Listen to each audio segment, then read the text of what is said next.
Welcome, everyone. I'm so happy to be here. We already have people jumping into the webinar. I'm so glad you can join us. Please send us messages to know where you are joining us from. We would love to hear from you. I see a few familiar names, a lot of familiar names. Some of our most esteemed clients and partners are joining us. That's wonderful. From Vancouver, from Toronto, from Saskatoon. That's great. People from all over Canada. I love it. Hi, Hamid. Hello, Becky. That's great. I'm so happy to have so many people join. We have just to give an update to everyone. We have almost 600 people registered. So we're expecting at least 300 to 350 people attending. So we're very excited about the webinar. This is the topic of our webinar today. We're going to be starting in about 5 minutes to give some time for people to join. The startup visa, how designated organizations work, and how to apply to Pycap's incubator program. So as you know, we're going to have a very special guest who I'm going to introduce later today. His name is Stuart Brown from Pycap Venture Partners. And then we also have our team, our sales team that I'm going to also introduce a little bit further along. Let's get started. So I want to introduce myself and Joorney for a few minutes. My name is Marianella Manzur. I am the executive director here at Joorney Business Plans. Some of you may already know me, but for those who are new, I also welcome you all. We are a company that specializes doing business plans for immigration, among business plans for many other purposes, such as raising capital, financing, and more. For those who don't know us, we are a global company. We have 3 offices, one in the US, one in Canada, and one in Paris. A team of more than 60 people, and we're currently preparing more than 3,000 business plans a year. You heard it right, 3,000, which gives us an incredible expertise in the field. Our Canadian office is focused on preparing business plans for federal programs, including startup visa. We also do business plans for PNPs, owner-operators, ICT, significant benefit, and more. We bring our guests today with the objective of giving our clients and partners valuable information on different topics related to the startup visa in Canada. We have been getting many questions from our partners, consultants, and lawyers about how to reach out to designated organizations or who to work with to learn about the process. And even though we are focused mainly on providing the business plan for this program, we wanted to bring in an expert in the matter so they can answer some of those questions for you. These are all independent companies. I want to do a small disclaimer that provides separate services from Joorney, which have been invited to share information. These are third parties that are fully independent and objective in their processes. I also wanted to clarify that at Joorney, we are not providing any legal services or getting letter of support for applicants. We offer the business plans, pitch decks, and financial models for our clients and partners, and we will be discussing them in more detail during the webinar. Many of you, like I said, already know our work. Some of you may be new to us, and I welcome you all to this webinar. First off, I want to introduce some of our members of our wonderful sales team, Uros, Tanya, and our newest member, Petar, to whom some of you may already have spoken or will soon. Welcome, everyone. One second. So we are very grateful to have everybody join, and we are very excited to present our guest today. So now I would like to introduce our guest, Stuart Brown, from one of the designated organizations, Pycap Venture Capital. Welcome, Stuart. Thanks, Marianella. Hello, everyone. Great to be here. Stuart Brown is the CEO of Pycap Venture Partners, a venture capital firm with 10 portfolio companies, and CFO, co-founder of Charger Quest, a leading electric vehicle infrastructure company. Stuart is also an investment committee member of an Ontario government-backed venture fund with over 350 million in assets under management. In addition, Stuart is also an instructor at Canada's two top business schools, Schulich School of Business, York University, and the University of Toronto, where he teaches courses in venture capital, private equity, corporate finance, and entrepreneurship for MBA, BBA, and Master of Finance programs. Stuart has been featured on Bloomberg Television, BNN, the Globe and Mail, the Financial Post, and other media outlets for topics related to venture capital, private equity, and technology investing. Welcome, Stuart. We're so happy to have you. We're fortunate that you are here. Great. Thanks, Marianella. Yeah, great to be here. And thanks for having me.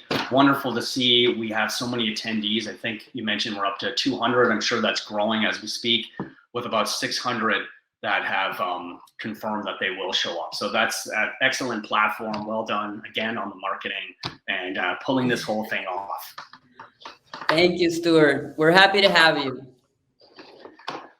Okay, so should I jump into my presentation? Yeah, go ahead. Feel free to share screen, get started on introducing Pycap, and then afterwards I'm going to be asking you some questions to do a little bit of a recap of the questions that we get asked about the most. And that way, once we finish, we'll also have a little space to show our Joorney business plans and pitch decks, our Pycap package, and then we'll go to the Q&A. Sounds great. Okay, thanks. All right, everyone, let's jump into this. Okay, so we're looking at the startup visa program for Canada. I know that there's a lot of consultants, immigration lawyers that probably know all of this stuff already, but there's also a lot of attendees that are companies from all over the world looking to learn about this for the first time. So bear with me. Canada's startup visa program. This is an opportunity, a very special visa program put on by the federal government and Immigration Canada, which allows qualified immigrant entrepreneurs to get their permanent residency. And it also, so it targets innovative entrepreneurs and links them with private sector partners in Canada to help them establish their business. I'm going to talk about the eligibility requirements, but step one, the most important thing you need in order to qualify is getting something called a letter of support from a designated entity. And as Marianella pointed out, our company, Pycap Venture Partners, is a startup visa designated entity. It was mentioned that Pycap is a venture capital firm, but just to be clear, it's the incubator at Pycap, which is the designated entity. And that's what we're working with. Okay, so great. Okay, moving along. I want to give all of you some knowledge because knowledge is power. And any situation that you have where you're trying to apply for something or sell a product or sell equity in your company to raise money, or even sell the idea of your company as a good company to set up in Canada, and the person you're pitching is IRCC, you want to know the motivations and the reasons behind it. I mean, entrepreneurs who are looking to immigrate here get very caught up in all of these different qualifications, eligibility, which designated entity to choose, et cetera, et cetera. So let's understand the Canadian economy and why there is such a thing called the Startup Visa Program. So high level, what does the Canadian economy look like? It's highly developed, which I'm sure is a lot of the reasons why it's so attractive for immigrants to come into this country. But it's also very centered around natural resources. Canada has one of the largest natural resources sectors. We mine a lot of commodities out of the ground. We chop down a lot of trees. We have a lot of fresh water. Our natural resource sector is now worth about $33.2 trillion. We're the third largest petroleum reserves in the world, and we're the fourth largest petroleum exporter. So, and then of course, our GDP is ninth in the world, but our population is only 37 million. Marianella, just quick question. I keep hearing this bleeping noise every time somebody messages something. It's a little distracting. Is there any way I could turn that off? Let me check. Rach, can we mute the little pop up of the chats? Or maybe I could just turn my sound off while I'm getting the presentation, if you're not able to do that easily. Sure, keep going, sir, and we'll look into it while you're continuing. There is a way to turn that off. Sorry, admin in the background here. On the bottom right of your, I guess, control panel, there's a little bell icon. It says mute my notification sounds. You click that, the little bell. All right. I'm gonna go hide in the dark again. Definitely wouldn't want to discourage all the people signing up and messaging and whatnot, because the messages look great. So okay, no, that's good. Thanks, Stuart. You're good. Thanks for that, Euros and Marianella. Okay, so why do I keep talking about the economy? And all right, I still hear this bleeping. I'm just going to turn my sound off and wave at me if you need to say something to me. Okay. Okay. All right, continuing on. Why am I talking about the GDP, the economy? Why am I talking about natural resources? What does that have to do with technology and the startup visa program? Well, given that the Canadian economy is so centered around natural resources and has been so for the last 150 years, the Canadian government realizes that the thing about natural resources is that it has a finite life to it.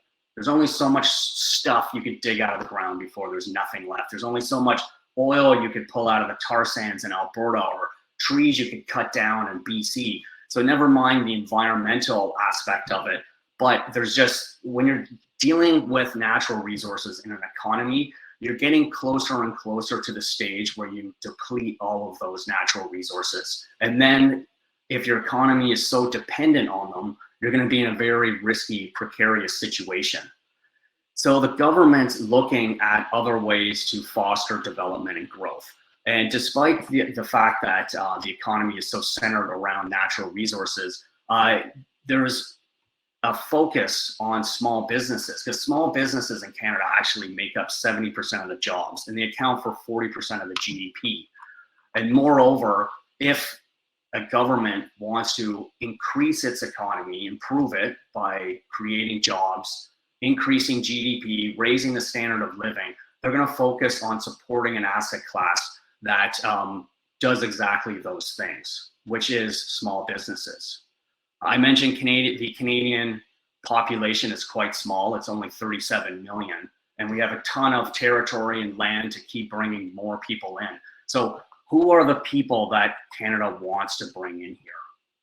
It's those who are entrepreneurs who could create these small create these small businesses, grow them in this country, and grow job opportunities, increase the GDP. And of course, if the Canadian government is going to choose a sector or an asset class to focus on within small businesses, it makes sense to focus on an asset class that has the highest growth potential. And that asset class is the tech sector. Only in the tech sector can you see companies just start out and within just a matter of years grow to unicorn status. So be valued at over $1 billion. So this is some of the reason why there is such a thing called the startup visa program, because despite the fact that the Canadian population is so small, Canada wants and needs to attract the best and brightest potential entrepreneurs to come into this country and choose this country, this economy, to create their amazing innovation that's going to raise the standard of living, create jobs, improve GDP, et cetera, et cetera. So that's essentially why there is such a thing called a startup visa, and why it's so important to the Canadian economy. So now that you know why it's important to us Canadians to have you come here, let's look at the reasons why you as a business owner are going to want to bring your business into this country, particularly in Toronto, where our incubator is based. Well, Canada has just been ranked #1 in terms of the best country in the world to live in by the Best Countries Report.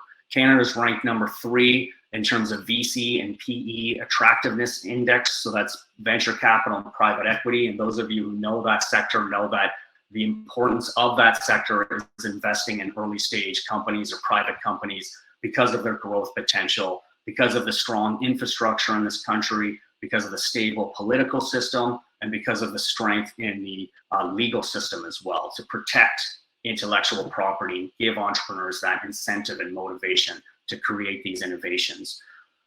There's a ton of government support, tax incentives, grants, etc. As I mentioned, that's why the Canadian government wants to support small businesses, because they make up 70% of the jobs here.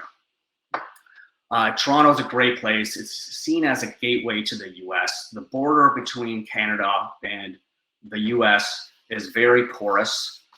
We have an amazing partnership between the two countries. And oftentimes you might even look at North America as one massive marketplace to tackle once you move over here.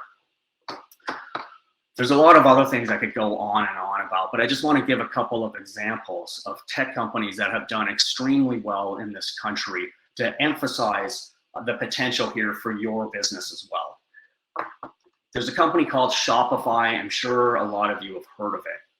Throughout the pandemic, they made amazing traction and growth within that period. And they're now actually, and keep in mind, this is a tech startup that came out of Ottawa in 2006. They blew past all the biggest industries in this country: healthcare, banking, natural resources, as we discussed earlier. And so this is a tech startup that is now literally the most valuable company in this country. Its market cap is currently at $233.86 billion.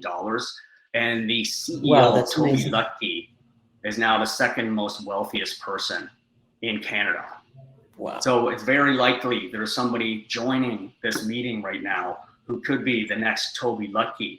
And the reason why I say that is because Toby Lutke has something that could possibly be something in common with a lot of you who are tuning in. And that is, he's an immigrant entrepreneur. So imagine that. The biggest company in Canada is a tech startup and was created by an immigrant entrepreneur. So that just gives an indication of how valuable all of you are in terms of what you could bring into the Canadian economy. Toronto That's is wonderful also and the home inspiring. to a company called Ethereum, which is also the platform name of it as well. For those of you who understand blockchain technology and cryptocurrencies, you'll know that Ethereum, after Bitcoin, with the second most valuable cryptocurrency called the Ether, Ethereum was the most revolutionary platform that totally changed the game for cryptocurrencies and blockchain, because for the first time, this platform allowed anybody to create their own cryptocurrency. And that became the birth of things like initial coin offerings, security token offerings, as well as NFTs, or non-fungible tokens. So it all came from Toronto, and it positioned Toronto really as a blockchain cryptocurrency hub. The CEO of Ethereum, now he's a billionaire. He has something else in common, an interesting thing in common with Toby Lutke and potentially a lot of you who are listening. Vitalik Buterin, the CEO of Ethereum, is also an immigrant entrepreneur. Another massive success story coming out of Toronto is Wattpad, a platform that allows people to publish and share their own literary work. This company was acquired recently for $754 million. The CEO, Alan Lau, there's an interesting thing about him too. I'm sure you could all guess what I'm about to say. Alan Lau is also an immigrant entrepreneur. So let's all appreciate the fact that it's not just the immigrants that has something to gain out of coming here, but it's definitely the Canadian economy and Canadians in general that have a lot to gain as well. And that's essentially what the essence is of the Startup Visa program. Like that is why IRCC has created this amazing opportunity. And when you're applying for this program, try to keep that in mind, because that's what the government is looking for.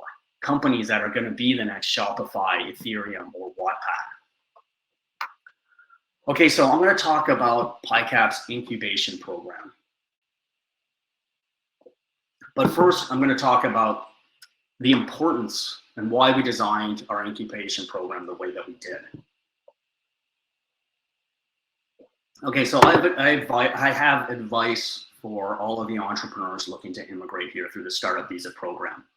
It's very important to choose your designated entity properly, because you want to choose an entity, especially if you're going into an incubator. You want to make sure that you choose one that is going to support you on the ground here and help you grow your business. Of course, the obvious reason for that is you want to have an infrastructure in place with people who understand entrepreneurship, who have a successful track record, who know about investing and managing portfolios, and possibly have an educational background as well to provide you the foundation of the information that you need in order to ensure that you get your business up and running and make it successful while you're here. And of course, I'm a finance person, I'm an investor, because I want to see all of the entrepreneurs who come here to get a massive return on their investment. The money that they're putting into this immigration program, into their companies, the other resources like their time, energy, effort, reputation, you should get a sizable return off of that. So that's one reason. But here's another extremely important reason that I need to emphasize for all of you entrepreneurs in terms of why and how you should select the designated entity that you apply for. And I'm going to read out an example that I pulled right out of the headlines online. Sapojnikov versus Canada, Immigration, Refugees, and Citizenship. Facts. A visa officer concluded that Mr. Sapojnikov had entered into a business incubation program with the Toronto Business Development Centre primarily for the purpose of acquiring status in Canada and not for the purpose of engaging in business activities. So this is an individual, to my understanding, had received his PR. He had come here, he had paid the fees to immigration consultants and lawyers, he paid a fee to an incubation program, but when he got here, he got an audit done by a visa officer who determined he didn't actually come here for the purpose of growing his business. He had no focus on becoming the next Toby Lutke of Shopify. All he was doing was trying to use his business as a means to come over to this country and get his PR status. And of course, this didn't work out. And there are hundreds of examples like this. And the scary thing is for the immigrant entrepreneurs is that if you fall into this category, you're going to get your PR revoked and you're going to get deported. And from what I've heard from immigration lawyers, you have to wait 7 years before you can apply again. And then, of course, you're going to have this massive asterisk next to your name in terms of your eligibility for any immigration program. So you're putting a lot of effort into your business, coming over here. It's expensive. You're uprooting your entire family. It's important to do things properly at the onset and not look for a designated entity that's just going to sell you a letter of support because they're trying to make money off it. But choose a designated entity that is really focused on helping you establish your business when you get here. It's not just about getting your PR. It's about maintaining your PR as well. So what is Pycap incubation program all about? Given our background on venture capital, portfolio management, our team has amazing skills and expertise in terms of managing and growing companies. Marianella mentioned at the beginning that I'm the CFO of ChargerQuest. That company is 2 years old. 2 years ago, it was an idea in a coffee shop.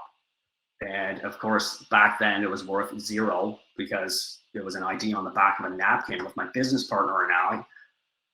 Fast forward 2 years, one of those years being in the pandemic, the company is now worth $8 million. We just raised $3.1 million and the company is on a trajectory to massive success. And tactics like that, our knowledge of working with businesses on the inside through their operations, in addition to our experience in investing and managing a portfolio of companies and managing the cash flow and giving advice and guidance and finding gaps and analyzing businesses is what is going to help the companies in our incubator excel and set them on a trajectory that they're going to get massive growth potential, in addition to meeting the requirements of IRCC in their ability for these immigrant entrepreneurs to prove that they're actually here with the intention of growing their business. Because they'll have, as a result of our incubator, documentation and all this proof and efforts that they have been doing exactly that. So how is our 6-month incubation program designed? Well, first and foremost, of course, what's the purpose of any corporation? The purpose of any corporation is to increase shareholder value into perpetuity. So what do we do in that regards? How do we set the business up so it could increase its shareholder value? We could actually show visa officers or potential investors, potential partners, and potential employees that we're actually growing the business. First and foremost, once the entrepreneurs get into our program, we provide them with the skills and ability to perform a valuation on their business. And there's 2 fundamental reasons why we do that. So they can benchmark where their company is at the beginning of the incubation program, and they can track that as it grows throughout the incubation program and beyond. But also with these methodologies we use to value the company, and this is pulled straight out of the playbook of venture capital, you're able to uncover opportunities to grow your business. It'll literally tell you why your company is now valued at $2 million, where it should be or could be valued at $20 million. And so where are the gaps? Where are the features? What are the functionality? What are the resources that you need to fill in that gap between a $2 million valuation and a $20 million valuation? That's what we're able to map out with you for your business, essentially. And we will create with you something that looks like this, a value growth curve, where we show the different stepping stones and the different plateaus of value increase that you can achieve as you progress throughout your company's life cycle. And then lining up all of those different plateaus of value, we list out the milestones, the tasks, the jobs, the resources that you need to level up your business at each stage. So this is the perfect trajectory, the perfect plan, the perfect roadmap for you to follow to grow your business. But also it serves another purpose, whereby you could show anybody who asks, IRCC, investors, potential partners, that you have a very clear direction on how to grow your business, and you could show retrospectively looking what you've done to get the company to the stage that it's at right now. So in addition to giving entrepreneurs that skill set, we also provide workshops and one-on-one advisory services by industry leaders in the venture capital, entrepreneurship, accounting, financial management, capital raising, legal, et cetera, all of these industry experts.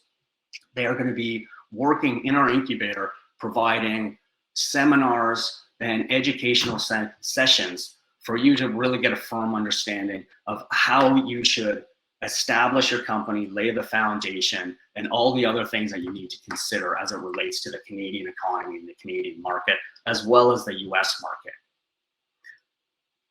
And then, of course, we don't stop there. In addition to these seminars and workshops, we also facilitate one-on-one advisory for that fine tuning. So you could level up the value of your business as you progress through our incubator. You could have the one-on-one advisory services with marketing experts to have your aggressive market rollout plan, or financial management experts to position your company in such a way to raise financing, or tech experts to facilitate development partnerships, et cetera, et cetera. We basically analyze the business just like we would with a company in our portfolio and identify all of the opportunities to add value, and then we just map that out and then work with you each step of the way to accomplish all of those goals and milestones. But we don't stop there either. The massive advantage that I have being a prof at these 2 top ranking business schools in Canada is that I have 12 weeks of training that I give hundreds of students every semester to educate them and teach them the things that they need to look out for in the world of venture capital, private equity, corporate finance, entrepreneurship, and all of these top performing business students. And of course, I see their performance through the midterms and final exams that I give them, and the assignments and the group work as well. We get to identify the best performers, and through our partnership with the Schulich School of Business and my agreement with one of the directors there, we're facilitating internship and contract work opportunities to match these students, the hardworking, focused, smart, outperforming students with approved companies in our incubator to help them, once again, accomplish all of these milestones and level up their business continually. So you really feel that you have this team with you. It's not like some other designated entities that I've heard of. And I don't want to bash them because there are some good ones out there as well, but other ones that I've heard of where the entrepreneur lands in Canada, and as soon as they get here, they get a notice. Here's a list of mentors that are all volunteers. Hopefully they'll help you. Maybe they won't. And that's basically it. You're just left to your own devices to figure it out on your own. Whereas our incubator, we have a massive team of the best people you could possibly find working with you as a part of your organization to help you achieve all of your goals and set yourself up and set your company up on a trajectory that's really going to propel it forward and hopefully one day create a massive return for all of you as shareholders of your own business. That's essentially what we're looking for. Number one is we are hell-bent on every single applicant and every approved applicant that comes through our evaluation process being successful at getting their immigration status. That's number one. Number two is we want to make sure that all of the entrepreneurs within our incubator have all the tools and resources they need to create massive return for themselves. Like I want the entrepreneur to be able to say one day to friends and family who ask, well, how was your experience immigrating into Canada? How much did it cost? And they could say, my experience was amazing. It was very smooth. And to be honest, it didn't really cost me anything, but I made millions of dollars off of it. Let's focus on that. Okay, so this is the typical startup tech company life cycle, or at least the life cycle that these startup tech companies aspire to. And I don't know if it's a Canadian thing, but we call this curve the hockey stick curve. And you'll see this part of the curve here, that's like the blade of the hockey stick. And then in this inflection point here, this is where the blade of the hockey stick meets the handle of the hockey stick. For those of you who need help understanding this, when you enter into our incubator, I'll take you onto the ice rink in Toronto, and I'll show you some hockey moves to just really drive that message home. That's a good welcome. If we could get a Pycap hockey team going, I'm all for it. Okay, so this is what we're really trying to do within our incubation program, is bring you from around here, which is the most riskiest stage of a company's life cycle, where the failure rate is 90%. And we want to give you, like I mentioned, all of those tools, all of these decades of experience in successfully investing in the venture capital space and working with companies from the inside out, and bring you to this stage here. At this stage, your business model is crystallized and solidified, and you have money coming in. And from this point to this point, it's literally like just adding fuel to the fire and trying to see how big that monster can go. So our incubator is really trying to get you to this point here. But then, of course, helping you map out that trajectory and that roadmap, essentially, to get all the way up there. So in addition to the letter of support, what are some other startup visa requirements? You have to have a qualifying business. You have to have a letter of support from a designated organization like Pycap, as mentioned. You need to meet the language requirements of the IELTS or CELPIP. And you also have to have enough money to settle and live in Canada before you make money from your business. These are all requirements that IRCC has identified in order for you to be successful throughout the startup visa program.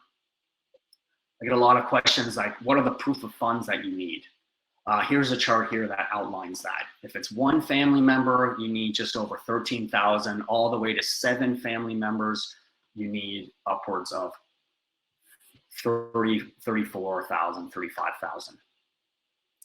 So in terms of the different types of designated entities. There's angel groups, venture capital funds, and then of course, incubators like Pycap.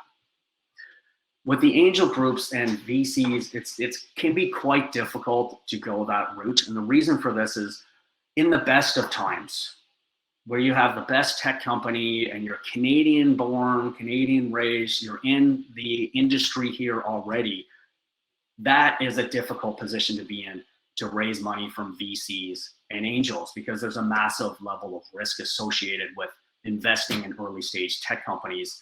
As mentioned earlier, the failure rate is 90%. So you can appreciate why a lot of angels and VCs are reluctant to put money in, or very careful in terms of who they invest in.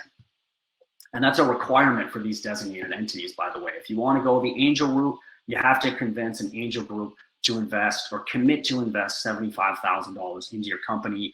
If you want to use the VC route, so use a VC as your designated entity, you have to get a commitment from them for $200,000.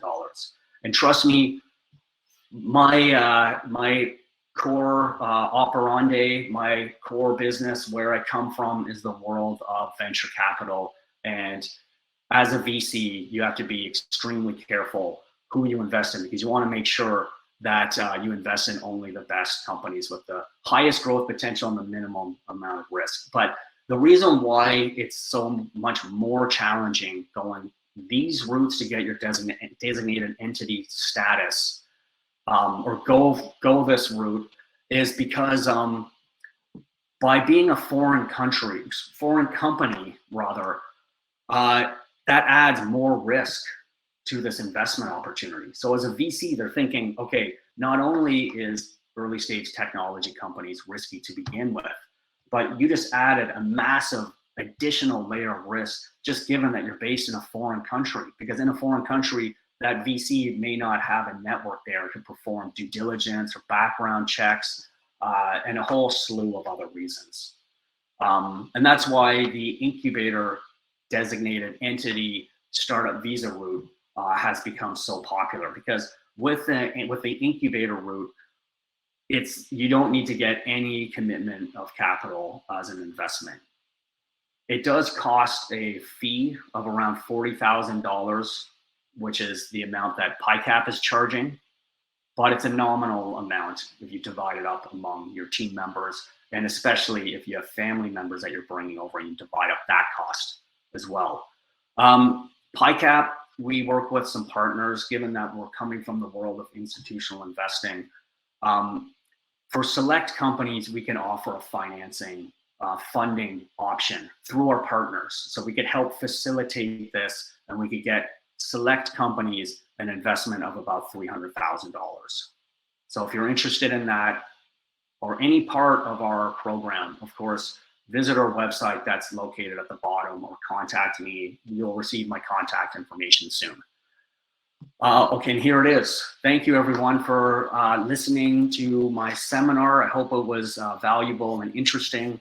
And for any of you who are interested in Pycap or learning more about the Startup Visa program, I'd be thrilled to share further follow-up information to you. Here's my email address, sbrown@pycap.ca, or you can visit our website at pycap.com. Thank you so much, Stuart. Can you hear me now? Yes, now I can hear you. No, such an interesting presentation. I mean, it's so inspiring. I took some notes. It was so inspiring to hear about the Shopify and the Ethereum experiences. It really gives us like a positive feeling of how everybody is involved in a process that may impact the country in so many ways. So we have a lot of people here in our webinar that are consultants, lawyers, that help all these applicants be able to make this happen in Canada. So just being able to be part of that process and knowing that these can be the results that they can help bring in is amazing. So thank you for sharing that. Yes, so I definitely agree about the essence of the startup visa, bringing in very valuable talent to Canada to grow the business, to generate jobs, and also to impact, not with maybe regular ideas, but innovative, disruptive businesses that are really going to change things for the country. So that's definitely positive. I also wanted to congratulate you on the success of Charger Quest. That's great that you went through that process yourself, because as the CEO of Pycap and leader of this incubator program, it's amazing that you have done this yourself. It's not something that is in theory, that is academic, but that you have done it yourself, and you have a personal experience on it. So that's extremely inspiring. Um, so I have a few questions that I want to recap with you. Some of the questions you may have mentioned part of them, and then others we can just like touch on certain points that I know a lot of people here have questions on. So would you like me to start on those? Absolutely, yeah, definitely. Okay, let's do that. Let me switch the screen here for some of the questions. So you've already gone through the startup visa program. You mentioned that it has to be a unique idea, it has to be scalable on a global perspective, and that it has to generate jobs. So you explained the designated organizations and what it takes to get the letter of support. So I wanted to go a little bit more into what are the clear steps that an applicant needs to take, or a consultant and lawyer who is behind an applicant, to in order to ask for a letter of support, specifically from Pycap? Okay, so as mentioned earlier, so we've set up our evaluation process for companies in a very robust, in-depth way, because what we want to do is analyze them closely and uncover potential companies that would be a great opportunity to bring to Canada, but who might be lacking in certain areas. And we love working with consultants and immigration lawyers as a third party to help us get their clients to the stage where they'll be as high probability of success as possible with IRCC. So the process to apply to Pycap is to first visit our website, get into our system through our initial intake form. So you just hit the tab that's labeled Startup Visa, and then there's a link in there that will bring you to this initial intake form. So that's the start of this opportunity to get into our system. After that, you'll get a notification from one of our team members to fill in more information within this questionnaire that we provide.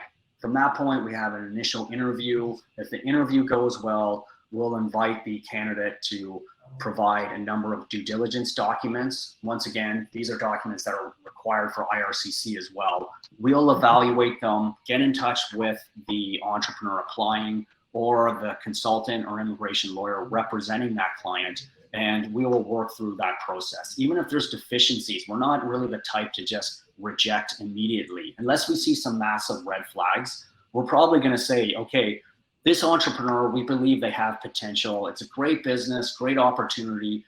Maybe their application isn't quite at the standard it needs to be successful for the Pycap incubator or IRCC, but let's give some feedback so they have the opportunity to fix that up and then come back to us, and we can help push them along.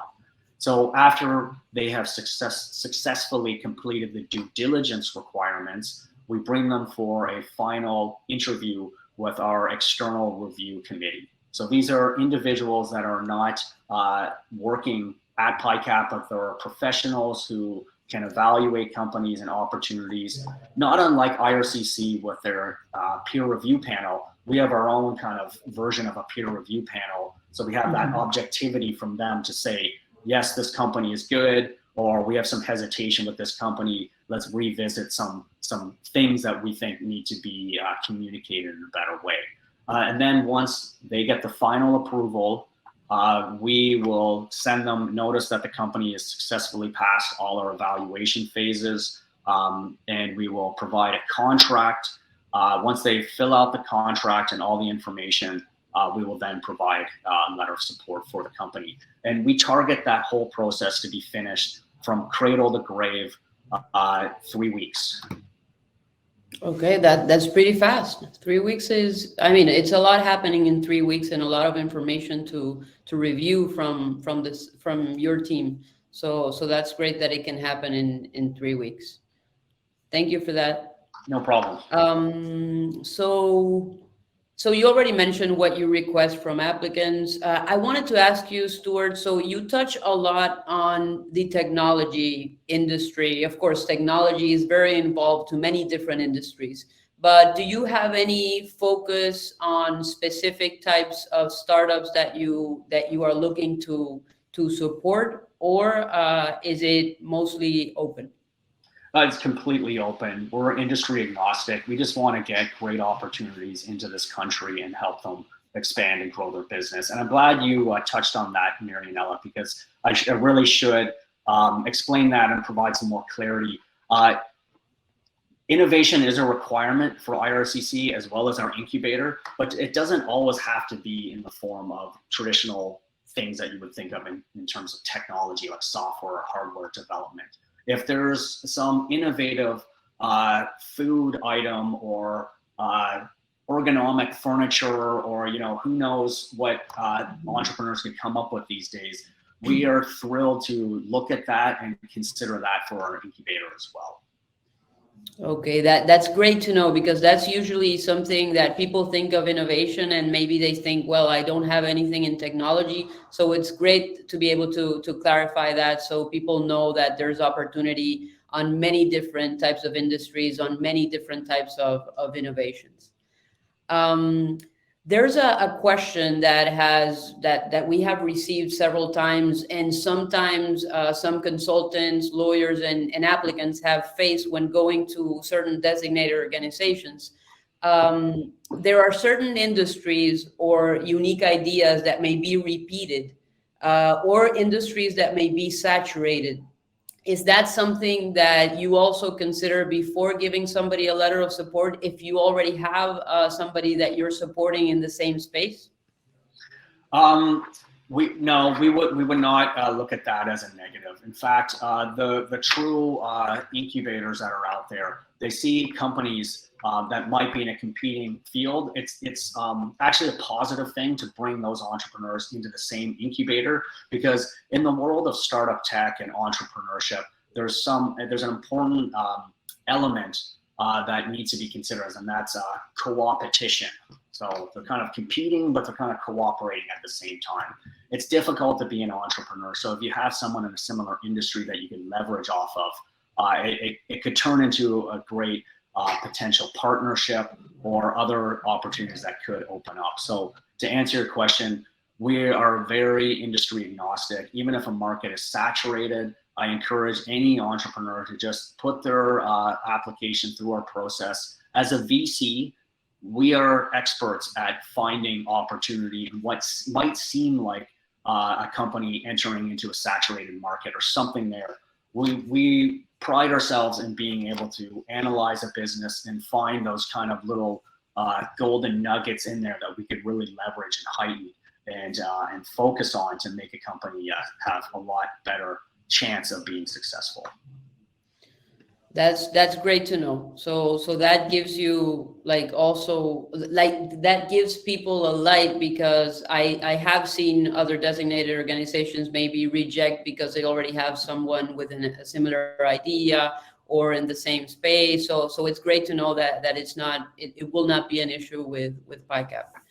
Yeah, I think that's the difference between an incubator run by venture capitalists and entrepreneurs, as opposed to like an incubator that's maybe run by solely academics or government people, or people who don't have experience in entrepreneurship. So yeah, there is a bit of a difference there. Okay, definitely a competitive advantage. Stuart, so you mentioned the price of the program. You said 40,000.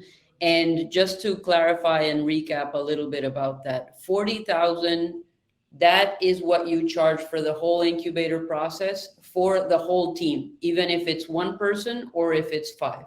And how long does it take? That's going to be my question. That's correct. So I did notice someone ask, at what point do you charge your fee? Another thing to keep in mind is that Pycap, we're not solely dependent on the startup visa program for our income. Like, we have a lot of different pillars within our business. So it's not like we're looking to suck fees out of as many entrepreneurs as possible to be a successful organization. Like, us going into this whole opportunity, we already had a portfolio of companies. We're already having other streams of revenue coming in. We don't need to depend on our incubator. We're really just focused on bringing entrepreneurs into this country.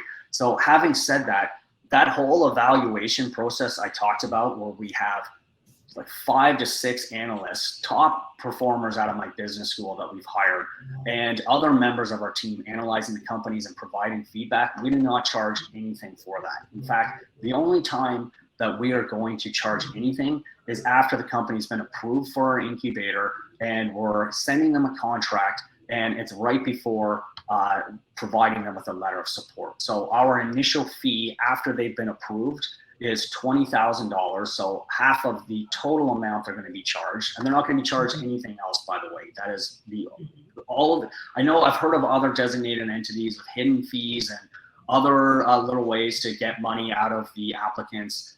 With Pycap, like, what you see is what you get, basically. You will only ever have to pay $40,000. $20,000 of that is payable upfront after you've been approved and right before you receive your letter of support, which we target getting to you within 2 weeks after we get a signed contract from you. So you pay the upfront $20,000 after you're approved. You get your letter of support shortly thereafter. And then once you start our incubation program, that's when the balance of the $40,000 is due. So then you pay the $20,000 once you start the incubation program, and then that's the only fee we will ever take from you as it relates to the startup visa program in terms of how we're currently structured. And you said for the whole team, one That's or right. 2 or 5 applicants. Okay. Yeah, it's per company. Months? Per company. Per company. Okay. So our incubation program is 6 months. As mentioned, we try to get companies evaluated through our evaluation process and approved within only 3 weeks. But of course, a lot of it's dependent on the applicant as well. Are they responsive? Do they show up to the meetings? Do they have their documents ready? If it turns into a situation where there's a little bit of back and forth, like we're giving some pushback on some areas that need to be looked at or improved, what plays into that time frame is the entrepreneur's ability to provide us with the right documentation. So if we have all the right documentation, the entrepreneur is responsive, we target 3 weeks from cradle to grave when they get approved for our incubator, and then an additional 2 weeks in order for them to get their letter of support. Mm-hmm. Okay, that's great. That's great to hear. Stuart, I wanted to take the opportunity. As you know, most of our attendees and our registered participants who are going to receive the recording, most of them are immigration consultants and immigration lawyers. So I wanted to ask you, does Pycap work only directly with the applicants, or do you work? I mean, I know you've mentioned it before, but I would like to know more. How you work with immigration consultants and immigration lawyers from the incubator standpoint. Okay, so yeah, we do both. Companies can apply to us directly, or we are thrilled and happy to work with immigration consultants and lawyers.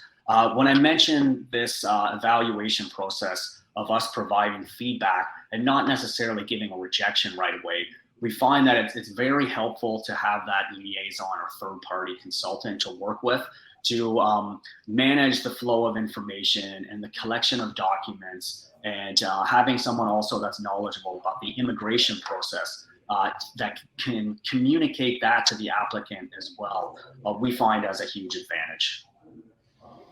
Wonderful, and that's great to hear. We've shared also your website and your email on the chat, so people can reach out to you directly if they have any applicants or any questions that they want to clear. That they want to clarify. Let me see.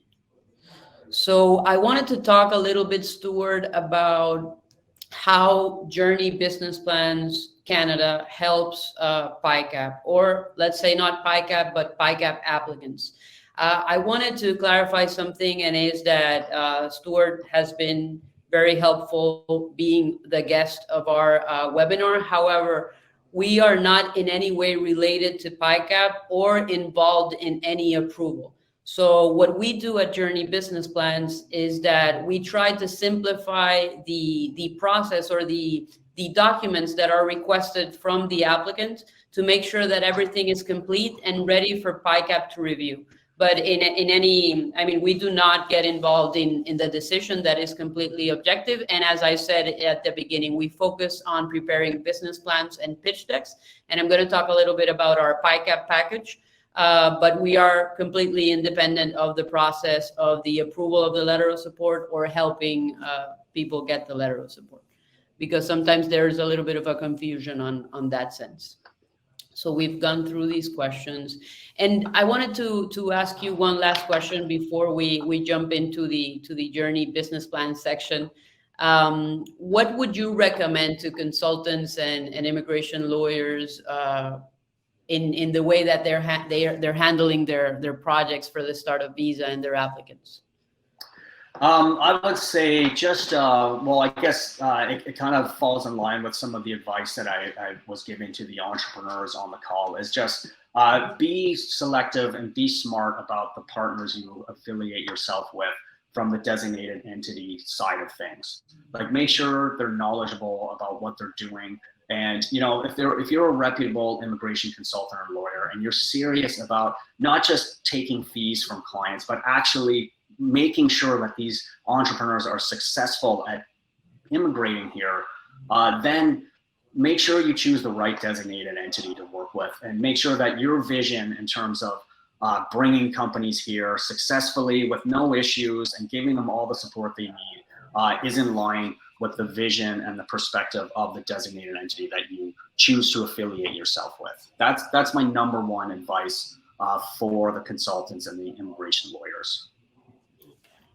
Wonderful. Thank you for that, Stuart. The information has been very valuable. I mean, we have touched on a lot of different questions that we get asked on a permanent basis. And it's not every day that we have the opportunity of having you for an hour and a half to explain and clarify all those questions that people have. So I'm so happy that we are having the chance to do that. So now I'm going to talk a little bit about how Joorney helps. As I was saying, we are a company that specializes doing business plans for many different purposes, but one of the main purposes is immigration programs. The startup visa is one of them. So if an immigration consultant or lawyer has a client that needs a business plan for Pycap or for any other designated organization, we have a format for business plans and we have a format for pitch decks. As you know, a lot of different designated organizations, they have different requirements depending on how they want to do their review of a particular startup or applicant.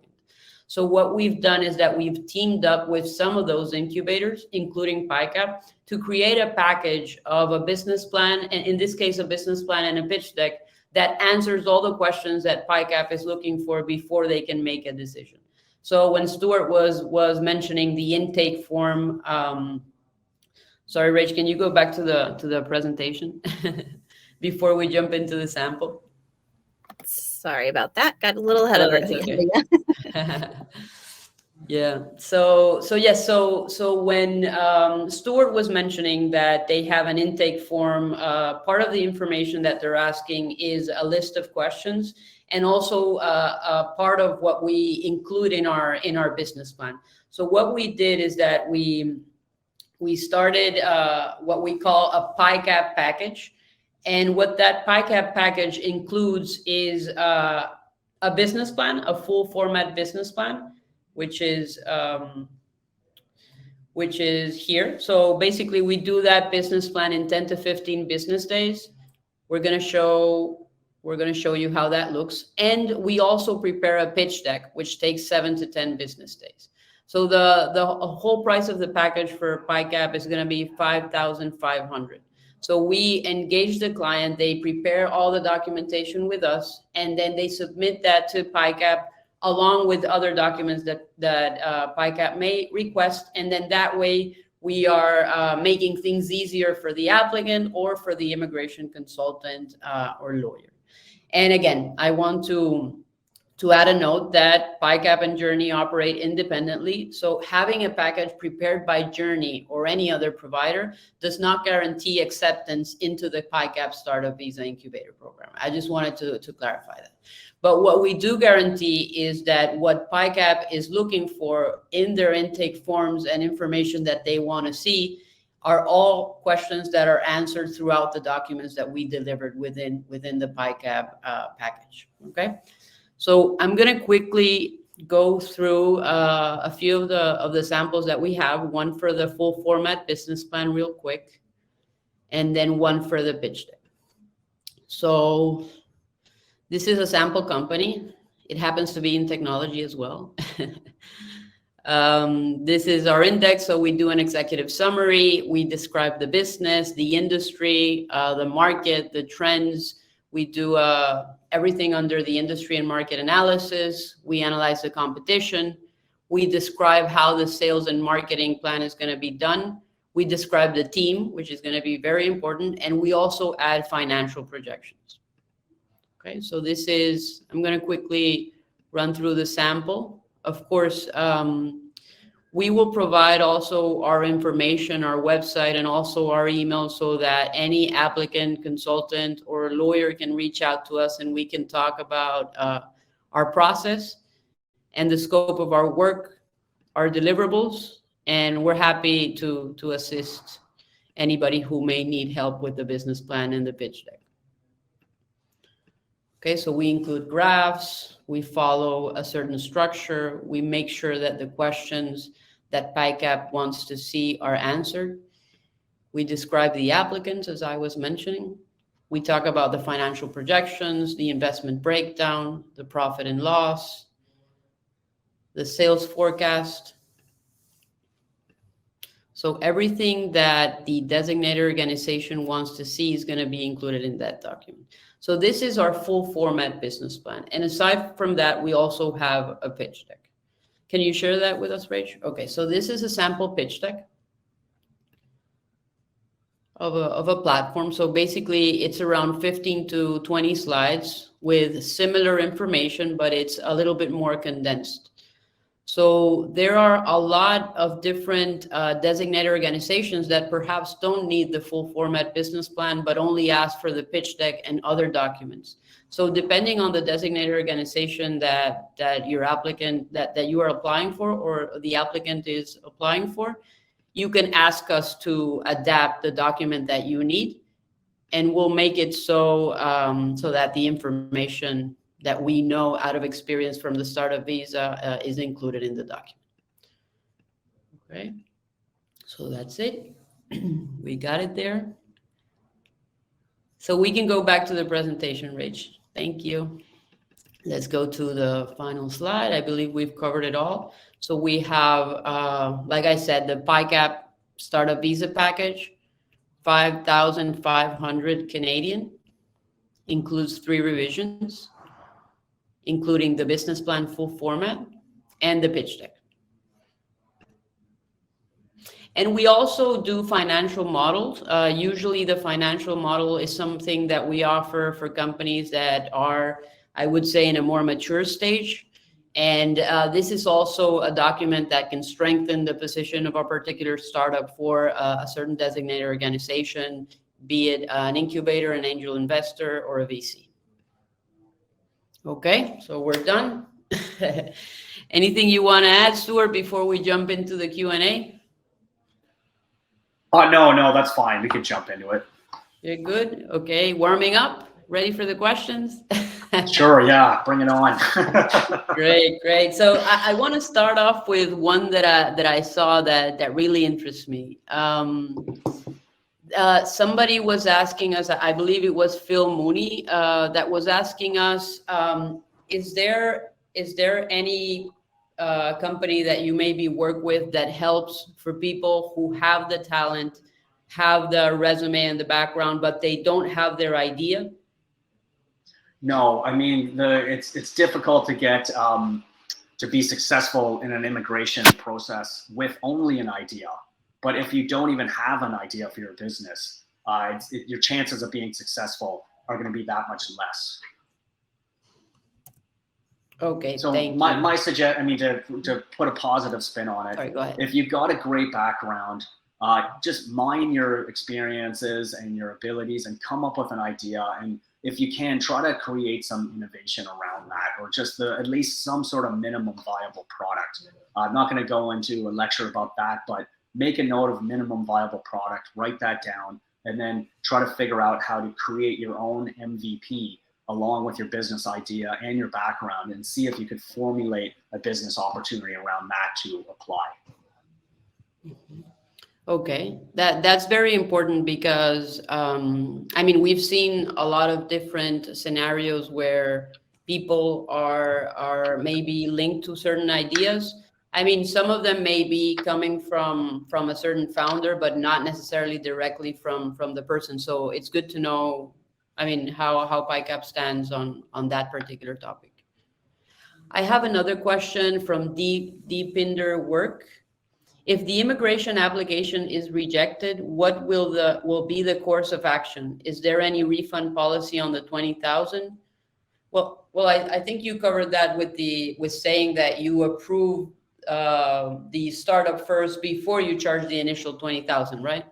Yeah, so we approve them for the letter of support in our incubator first, but then of course they have to take our letter of support and their approval into our incubator, attach that to the overall application package for IRCC, and there is a possibility that they could still get rejected with the letter of support, but the potential of that happening after they've been approved through Pycap, given our rigorous evaluation process, I feel is quite low in terms of approval. So I personally believe, of course, I don't work for IRCC, like they're their own entity, obviously, but I believe that the companies that apply to our incubator that we approve, because we only want to take in companies and charge them money if we truly believe that their possibility of success of immigrating here is as close to 100% as possible. And that's kind of the difference between us and some other designated entities that are just in the business of selling a letter of support. They don't really care if the company is successful or not because they've made their sale already. But for us, we're going for 100% batting average in terms of every company that is approved for Pycap will get their permanent residency. That's what we're aiming for. That's our target. Wonderful. Thank you for that. So we have another question from Sandy Acosta. This is something that we've already touched on, but it's good that we repeat it just to make sure everybody is online with it. So please confirm if the fee is 40,000 per applicant or 40,000 per company. It's 40,000 per company. Okay, great. So that means if they're 5, it's going to be 8,000 each, but they need to pay first the 20,000 and then the other 20,000. That's right. Yeah. Okay. Great. Okay, a lot of questions about refunds in the event of not getting the letter of support, but we already touched on that. Yes, so another question about the idea. Somebody had a question from Mo. If somebody has lots of money to invest but doesn't know where to invest, do you help with that? Yes, we do. I mean, we help facilitate raising capital, whether it's in our incubator or if you have a company that we feel is a good candidate for our investment facilitation program, please let me know. I could get you in touch with our partners who could potentially have about up to $300,000 invested in your company even before you come here. Mm-hmm. Okay, great. I have another question. How do you determine if a party is essential to the operation where there are multiple applicants? That's something that the company should decide on their own. Mm-hmm. Okay. So that is not relevant to the approval process. That's right. I mean, we've approved companies that has one essential member and then the other members are non-essential.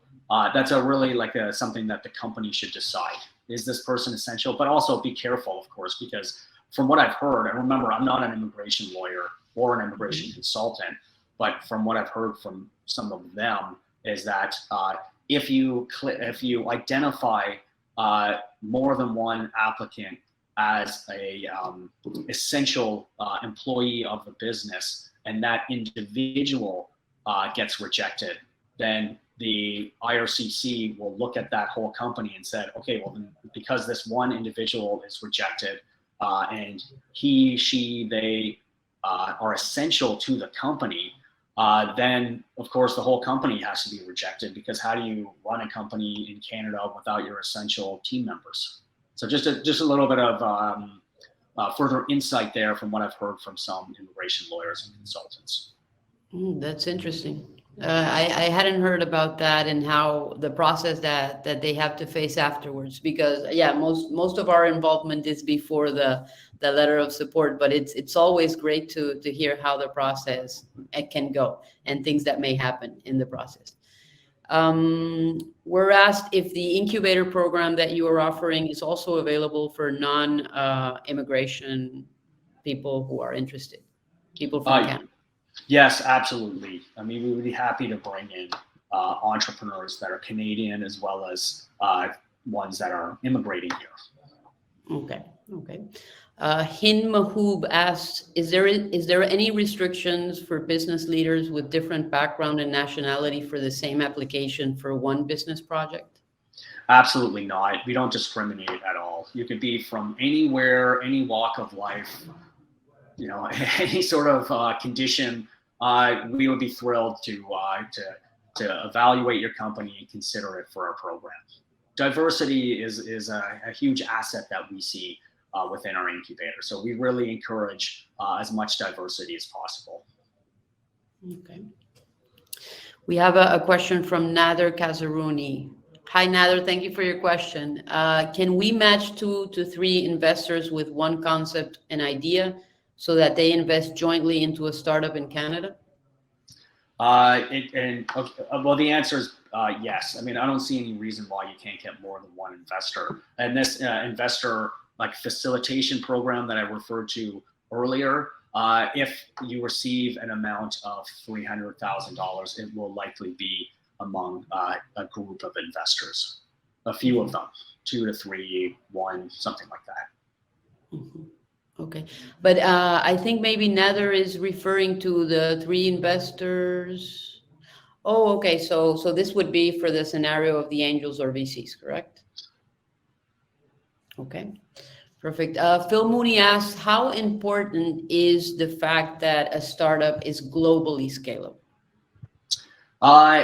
That's not a requirement, but if your company has some sort of globalization to it, it will make for a stronger package with IRCC and as a business in general. But we find a lot of companies, and this is yet another advantage of the Startup Visa program, is the Canadian government really likes to have companies that have global outreach. And the reason for that is because the population of Canada is small, 37 million people. So if we bring a company in here from Pakistan, for example, they have connections in Pakistan. So they're operating their business in Canada, in Toronto, and they could possibly be generating revenue and income from their home country, which is hopefully going to come back to the Canadian entity. And then that money is going to be spent in the Canadian economy.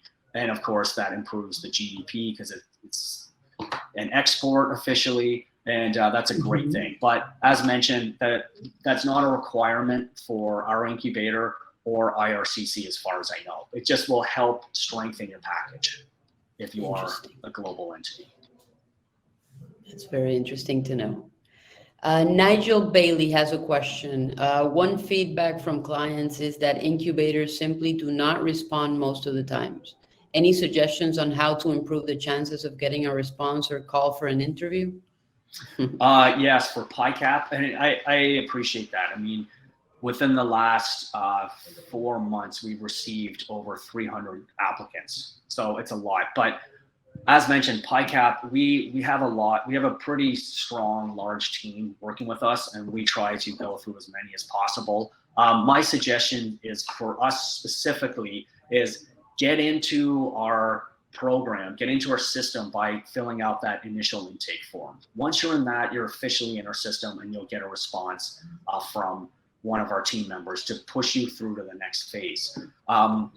Advice for the immigration consultants: if you connect with me personally and we're working together and we feel that there's an opportunity there, if you get a client applying to our program, we could have a discussion if you're not getting a response within a reasonable amount of time. We'll help with that. Mhm. Wonderful. I think that is key, because I do feel, and we get that a lot of people struggle to reach out to designated organizations. So we want to make sure that this can be as streamlined as possible for people who have the talent and have the innovative idea. A question from Dr. Sandra. What are examples of qualifying businesses for the startup visa? If you can maybe name a few of the ones that you remember. Yeah, no problem. Well, I mean, we confidentiality, which is another thing somebody listed in the chat box, is important to us. So I'm not going to go into too much details about specific companies or even the technology that they've been presenting to us. But generally, the tech sectors that get a lot of focus and attention in the Canadian market, or have done so within the past number of years, is technology related or innovation related to banking. So fintech companies, ones related to healthcare, like med tech falls into that category. And my personal ones that I like are agricultural technology, mining technology would be amazing. I mean, went on and on about Canada's resource sector, and there's just so much opportunity to disrupt that with some high performing tech. But you know what? Don't limit yourself to those things that I've mentioned. We're looking for things that we haven't even considered before. Surprises, items and that's the whole advantage for us as a VC fund, is we get to now have access to companies globally and technologies and opportunities that are in different industries and markets. Massive learning opportunity for us, and a great opportunity for us to bring companies into this country and partner with them as well. Wonderful. I have a question from Jacob Chandapillai. I'm not sure if I'm pronouncing that right, but from Jacob. If you accept me to the Startup Visa program, will you help me find a tech partner who can help me in developing? Yes, we could. That's a very likely thing we could help facilitate for you. Okay, perfect. And he's also asking, will you help me identify partners or investors? If you're in our incubator, you've been approved, absolutely.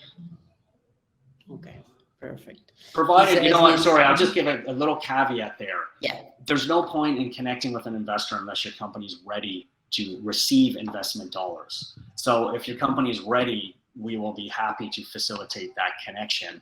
And of course, we'll do our best to help you get to the stage where you are ready if you aren't currently. Okay. Wonderful.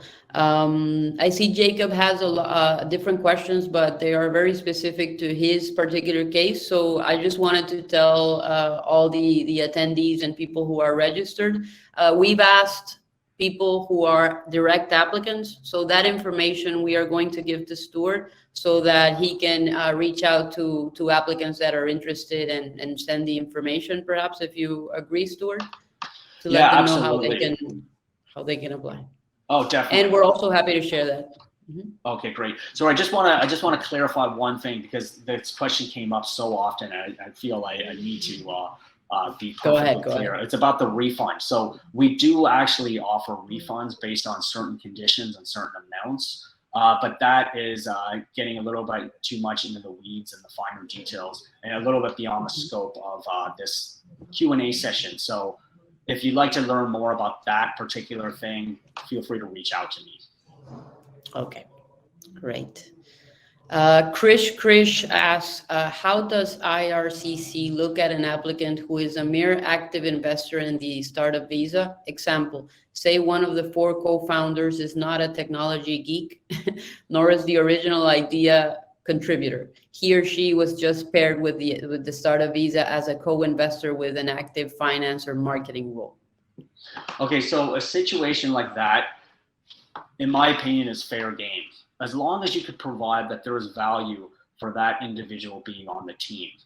And if you mention someone has a background in marketing and finance, that's the type of background that you could easily apply to almost any company. So you need to justify why they're on the team and the value they're providing. If they have a role as the chief marketing officer or the chief finance officer, that would be applicable. Okay. And Krish also asks, all lawyers and consultants promise the sun and moon and claim 100% acceptance rate. He says, no wonder they ask for their fees to be paid up front. I wonder what is the IRCC rejection rate for startup visa applications post letter of support stage? No one ever speaks about this. That's a good question. Good point. And there's a good reason why people don't speak about it. Is because all of that information is confidential. So they don't release stats. They don't release, and as far as I know, it's very difficult to find out where that information is coming from. And you know what? I've seen some people, like, you got to be careful in this world. That's why I emphasize really focusing on the right designated entity and other players. Because of that information is confidential, everyone knows it. So if somebody's claiming to be 100% success, have a 100% success rate, there's no real reason or ability to find that out. So some bad actors might take advantage of that. So I'm just giving open and honest opinions about the trenches of this industry and just encouraging all of you to just make sure you work with the right people. Thank you for that, Stuart. We really appreciate you answering all the questions that we have. We have a few more questions. Some are along the lines of the ones that we've already answered. But if they are some that are outside of that, we will try to answer them in the information that we will send everyone after the event. So any last remarks, Stuart, that you want to tell everybody who registered and attended to this webinar? Yeah, I think, well, I just happened to catch a question that hadn't been addressed, so I'll just answer that question. Go. Final item of information. Someone asked if they need to be physically located in our office. Oh, great question. In order to attend our incubation program, and the answer is no. We are providing our incubation program remotely, and another thing is you don't necessarily have to have your PR. Like a lot of applicants, they think, okay, well, sometimes there's a bit of a backlog with IRCC, and it might take a long time between you getting your LOS, supplying your submission of application to IRCC, and waiting to get your permanent residency status. And a lot of companies, they don't want to wait that long to get their company up and running in the Canadian market. And I think that's a really smart thing to do, because if it comes down to it and IRCC audits your company or reviews you and peer review, you can at least say that between the time that you applied to the incubator and got approved to the point where your PR is getting processed, you did a lot of work within this country, even if you're doing it remotely. So we provide it remotely or in person for exactly that purpose. And of course, the purpose of COVID and pandemic and lockdown and all of that sort of thing as well. Okay. Wonderful. That's great to clarify, and more so now that everything is virtual, right? Yeah, for sure. Great. Thank you so much, Stuart, for being here today. I mean, it's a real pleasure. I'm glad that we could go over the basics of the startup, that we could review the process and how Pycap helps by being a designated organization for people to get their letter of support, and also by answering all the questions that our end clients, consultants, and immigration lawyers had for you today. So thank you for being here. We're going to share the information of Pycap, including the website and Stuart's email as well, so that you can reach out directly. And here is also our information. If you want to reach out, if you want help with your business plan, your pitch deck, your Pycap package for the startup visa, or for any other designated organization, we are happy to help. So thank you everyone for being here. Thank you, Stuart, for accepting our invitation. It's been a pleasure. Great. Thank you as well, Marianella and the whole Joorney team, and of course, all the attendees at this event. It was a great experience for me as well. Wonderful. Thank you. Okay, bye. Bye, everyone.